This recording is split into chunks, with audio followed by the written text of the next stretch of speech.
जमलेले सिनियर नांदेडची सोसायटीचे अध्यक्ष डॉक्टर मंगेकर सर, डॉक्टर प्रत्युष और डॉक्टर संदीप पटेल आणि बाकी नर्सिंग स्टुडंट्स, बाकी काही स्टाफ. 24 मार्च जे आहे आपण वर्ल्ड टीबी डे म्हणून पूर्ण जगामध्ये आणि भारतामध्ये साजरा करतात.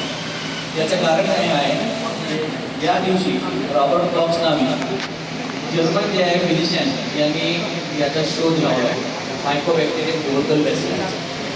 इतके वर्ष झालेले असून पण आपण जे आतापर्यंत बघत आहे की आपण टीव्हीवर बात करू शकलो नाही. आता हे याच्यासाठी WHO वर्ल्ड जागतिक आरोग्य संघटना यांनी म्हणजे 2030 पर्यंत जगातून जे आहे ते उच्चाटन करण्यासाठी, एलिमिनेशन करण्यासाठी म्हणजे प्रयत्न करत आहे. त्या अनुषंगाने भारत सरकार यांनी पण याच्यासाठी सर्वपरीने म्हणजे आपले वेगवेगळे म्हणजे प्रोग्राम राबवत आहे. त्याच्यानंतर आता हे दुसरा टप्पा जे आहे आजपासून सुरू होतं. टीबीचं जे आहे मूळ कारण जे आहे पुण्याचं जे आहे त्याच्यासाठी मल्टिपल कारण आहे. याच्यासाठी जे आपण बघता त्याचे जे लक्षणं आहेत ते ताप येणे, 2 आठवड्यापेक्षा जास्त खोकला राहणे, खोकल्यासोबत विडका येणे, कधी कधी खोकल्यासोबत रक्त पडणे, वजन कमी होणे, हे सगळे लक्षणं म्हणजे आपण जेव्हा कधी कोणाला म्हणजे बघत आपल्याला आढळून आले त्यांना आपल्याला नेहमी असे तपासणी करून घ्यायची असते. पण या अभियानामध्ये जे असिम्प्टमॅटिक पेशंट पण आहे, त्यांना काही म्हणजे सिम्पटम्स नाही असले जे वल्नरेबल पॉप्युलेशन आहे त्यांना पण आपल्याला स्क्रीनिंग करून घ्यायची आहे. तर या वल्नरेबल पॉप्युलेशनमध्ये जे हाय रिस्क पीपल आहे, जसे की त्यांना आपण डायबेटिक म्हणतात, हायपरटेन्सिव्ह आहे, कार्डियक डिसीज आहे, CKD आहे किंवा कॅन्सरग्रस्त आहे, की त्या असे जे इम्युनोसप्रेसंट्सवर आहे असे लोकांना पण आपल्याला स्क्रीनिंग करून घ्यायची आहे. तर याच्यासाठी नांदेडचे महानगरपालिकामध्ये आहे आपली 5 डायग्नोस्टिक लॅब आहे. मॅडम पहिल्यांदाच म्हणजे आमच्याकडे आलेले आहेत, त्यांना थोडंसं माहीत हवं यासाठी मी पण त्याचा उल्लेख करतो.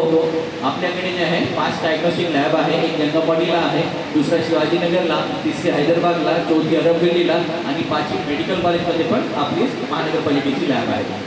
आणि टीबीचे जे प्रकार आहेत 2 प्रकारचे असतात. एक साधारण टीबी असते त्याला आपण ड्रग सेन्सिटिव्ह टीबी म्हणते आणि दुसरे जे आहे त्याला MDR TB multi drug resistance.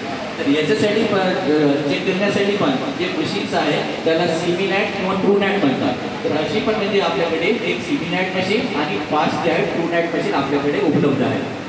शासनाने आपल्याला जे ठरवून दिलेले जे निकष आहे आणि जे टार्गेट आहे आपण नेहमी प्रत्येक वर्ष त्याच्यापेक्षा जे आहे 100% आपलं जे आपण टार्गेट कमी करतो, पूर्ण करतो. मागच्या वेळचं जे 2015 जे इयर आहे जानेवारीपासून सुरू होते आणि डिसेंबरपर्यंत म्हणजे संपले.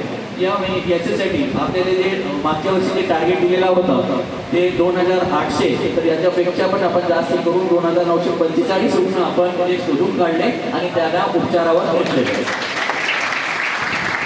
याच्यापैकी 25 जे रुग्ण आहेत ते मल्टी ड्रग रेजिस्टन्स ट्युबरक्युलोसिसचे आहेत. मागच्या 2 वर्षाखाली आपलं नांदेड महानगरपालिकेचं काम पूर्ण राज्यामध्ये चांगलं होतं. त्याच्यासाठी आपल्या राज्य स्तरावर पण आपल्या पहिला क्रमांक मिळाला आणि त्याचं पारितोषिक पण मिळालं होतं. आता यावेळेस जे हे आहे ते घोषवाक्य की होय आपण क्षयरोगाचा निश्चित अंत करू शकतो. नांदेड वाघाडा शहर महानगरपालिका नांदेडच्या नेतृत्वाखाली जनभागीदारीचा बळावा. तर याच्यासाठी आपल्याला सगळ्यांना मिळून प्रयत्न करायचा आहे. या कामामध्ये फक्त शासनाचे दवाखाने जे आहे, महानगरपालिकेचे दवाखाने आहे त्यांच्याच म्हणजे याच्यामध्ये सहभाग नसून पूर्ण प्रायव्हेट डॉक्टर्सचे, प्रायव्हेट जे इंडस्ट्री आहे, हेल्थ इंडस्ट्री जे आहे त्यांचं, कॉर्पोरेट हॉस्पिटल आहे, वेगवेगळे NGOज आहेत त्यांचा पण आपल्याला सहभाग घेऊन हे आपलं जे टार्गेट आहे ते आपल्याला साध्य करायचं आहे. आपण नेहमी बघतो की ट्रीटमेंटचे जे भाग आहे ते 50% जे आहे आपण शासकीय दवाखान्यामध्ये, महानगरपालिकेच्या दवाखान्यामध्ये टीबीचे रुग्ण ट्रीटमेंट घेतात आणि 50% जे लोक आहे प्रायव्हेट सेक्टरमध्ये म्हणजे ट्रीटमेंट घेतात. तर या आपल्या टार्गेट अचीव करण्यामध्ये प्रायव्हेट डॉक्टरांचं पण सिंहाचा वाटा आहे. तर याच्यासाठी आता या पुढचं जे आता 100 दिवस आहे या 100 दिवसामध्ये आपण वेगवेगळ्या आपल्या महानगरपालिकेच्या हद्दीतले स्लम एरिया आहे, कन्स्ट्रक्शन साईट आहे, कॉन्क्रिट सेटिंग आहे, जसं म्हणजे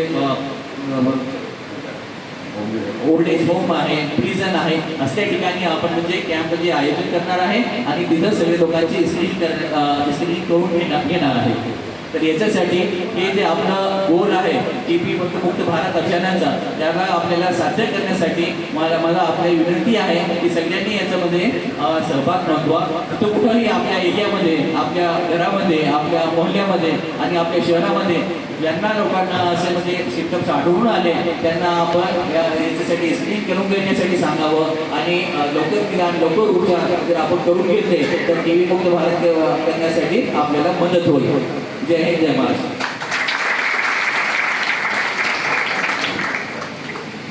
यातील सर्व TBचा जे लेखा जो काय